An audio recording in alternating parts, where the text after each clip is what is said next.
Since this massive years-long scam came to light, you have said repeatedly, quote, "I am accountable."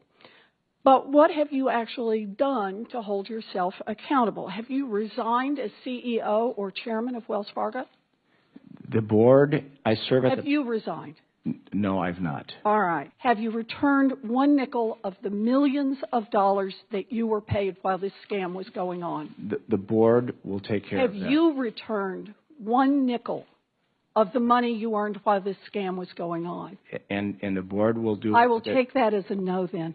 Have you fired a single senior executive? And by that, I don't mean a regional manager or a branch manager. I'm asking about the people who actually led your community banking division or your compliance division.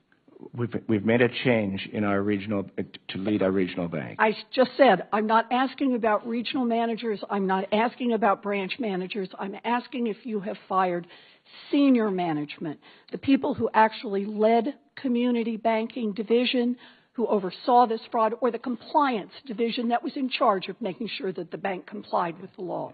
Carrie Toll said... Did you fire No. any of those people? No. Okay.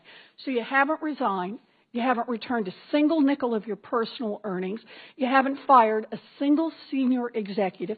Instead, evidently, your definition of accountable is to push the blame to your low-level employees who don't have the money for a fancy PR firm to defend themselves. It's gutless leadership. Here's what really gets me about this, Mr. Stump. If one of your tellers took a handful of $20 bills out of the cash drawer, they'd probably be looking at criminal charges for theft. They could end up in prison. But you squeezed your employees to the breaking point so they would cheat customers and you could drive up the value of your stock and put hundreds of millions of dollars in your own pocket. And when it all blew up, you kept your job, you kept your multi-million-dollar bonuses, and you went on television to blame thousands of $12 an hour employees who were just trying to meet cross-sell quotas that made you rich.